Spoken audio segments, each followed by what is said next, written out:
it play and call it work. Hey everybody, Matthew here from MiniWarGaming.com, and welcome to the next episode of How to Play Warhammer 40k 8th Edition. In this video, we're going to be covering the movement phase and how to move, how to advance, how to fall back, how to deal with fly, how to deal with terrain, and everything else that is important for you to get started right away. Now, as with the first video, there will be an attached battle report, which will be at the link in the video description below, where you can go and watch a larger game of Warhammer 40k so you can see how all the rules do interact with each other. If you're not a Vault member, you can still click the link and get a free 7-day to the MiniWarGaming Vault and help support us to help us make more videos like these and all our battle reports and painting tutorials and everything else like that. So here, let's talk about the movement phase. In your movement phase, you go through every unit that you have on the table and you can move it. You can choose not to move a unit. You can also choose to only move certain models from a unit. But remember, in our first video, we talked about unit coherency. You must always adhere to that. For example, we have a group of Astra Militarum infantry, and they want to move. Now, how far they can move depends on their data sheet. The data sheet for the infantry say they have a movement value of 6 inches. That means they can move 6 inches in the movement phase. Nobody has to move, nor do you have to move the full distance. So they could move 4 inches, 3 inches, 2 inches. One of the models could move 6, another one could move 3. It doesn't matter as long as they remain in coherency. For example, if I wanted to move this unit, this first model could move up 6 inches, and then I don't really have to worry about this being too far, so I'll just move them here, here. Now you notice at this point they're not in coherency. That is okay, as long as at the end of their movement they end up being in unit coherency. Now another thing to remember as well is that certain weapons don't like being moved and fired. Heavy weapons, for example, which we'll cover later on in the shooting phase, give you a penalty if you move them. So if we had, say, a last cannon team right here, this is a heavy weapon, then you could move the rest of the squad all you want, keeping them in coherency, and keep the last cannon still, and it will count as standing still. Furthermore, things like terrain features, you can't just move through, you have to move around. So this guy could move 2 inches this way, and then 2 inches over. Alternatively, you can move on top of it, but at that point you would measure the vertical distance. So this tire is 1.5 inches, and so we can move up to it, and then up, and then over onto the tire, and that would be my full movement. Remember, coherency is 2 inches horizontally, or 6 inches vertically. So if I move up even higher, as long as I remain within 6 inches base to base of another model and 2 inches horizontally, then I'll be able to maintain my unit coherency. Certain units, like this Assault Marine squad from Space Marines, having been upgraded jump packs, have the fly special keyword. The fly keyword allows you to move over any enemy models or your own models or terrain features as long as you don't end on them. And so, for example, these guys can move 12 inches because they're really fast, and I could just do a straight line like this, not having to worry about going over or under. The same thing goes for any models. Normally, if I want to move, I cannot just go through him. I'd have to go around him. But in this case, I can just jump over top of him. The fly keyword allows us to ignore all of those restrictions. In the movement phase, at no point in your movement can you be within 1 inch of an enemy model. So if I wanted this guy to move 6 inches, I couldn't move him to here. I'd have to move him around. Or if this orc was right in front of me, like so, and I wanted to move 6 inches, I couldn't end up right here. I'd have to find my way around, which would obviously take a lot longer. Once again, the fly keyword allows you to ignore pretty much everything in your path as long as you end in coherency. So if I jumped over here, I'd have to stay away from the enemy more than 1 inch and make sure that all my Assault Marines end in unit coherency. Other than that, the fly keyword does allow me to just ignore them, pretend almost like they're not there as I move across. Some models of the fly rule, such as this Orc Jet, have a minimum move. Their move will be displayed as a 20 to 40 inches, or 20 to 30 inches, or 20 to 50 inches.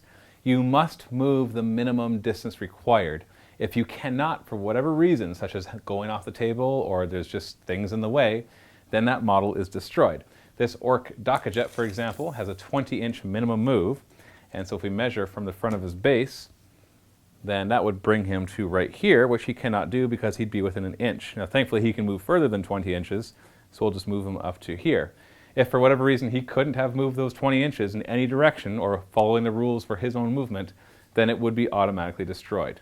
One thing to note when moving is that no part of the model can have moved more than its maximum distance.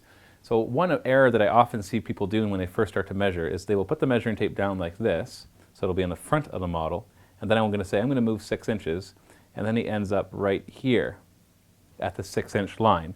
Now if you didn't really pay attention there, you may not have caught it, but if we have a model there for comparison, I have actually moved more than 6 inches. I've moved 7 inches.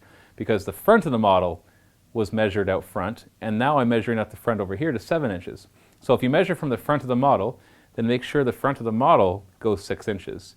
You could, if you want, measure from the back of the model. In that case, you would go with the back of the model at the 6-inch mark, but it seems to be the convention that I see most often is that you measure from the front of it. This error is a lot easier to do with larger models or models that aren't circular, such as vehicles like this. Let's say that this little war buggy or war track has a 6-inch movement. Well, no part of the model can move more than 6 inches, but you're free to rotate along the way all you like. So if I said, well, I'm going to move my 6 inches here and then rotate them so that, okay, there, now I've moved up to 6 inches. The fact of the matter is that the back has moved further than 6 inches because it started all the way back there. And so if we actually mark by putting a little die right at its back, let's not include its exhaust, so that die is at its back, and then we move it up to the 6-inch mark but sideways, then we actually measure to see how far it went. We can see that the back actually went 7 inches rather than 6. So while you are free to turn and rotate all you like, no part of the model can go further. So if you are turning, it is going to restrict your movement a bit, that back will have to be within 6 inches of where it started. Now in Warhammer 40k 8th edition, the facing of your model doesn't matter. So you shouldn't really try to flip it around and all those things, but really it's when it starts to turn sideways or it's trying to fit into terrain features or fit between models. Make sure that no part of the model moves more than your maximum distance. Another option that you have during the movement phase is called an advance or advancing.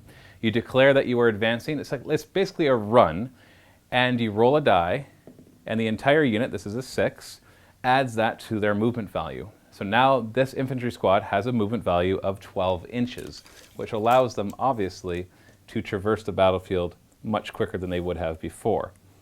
We're just going to estimate some of these. You do want to measure each of them carefully in most cases.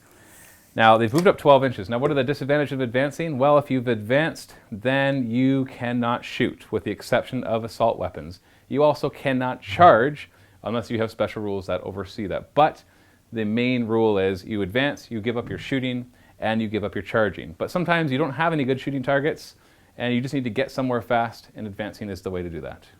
The last thing to talk about with movement is something called falling back. Normally, if you are within an inch of an enemy model, then the unit is engaged in close combat, as long as one of the models is within an inch of an enemy model. If you are engaged in close combat, it restricts a lot of what you can do.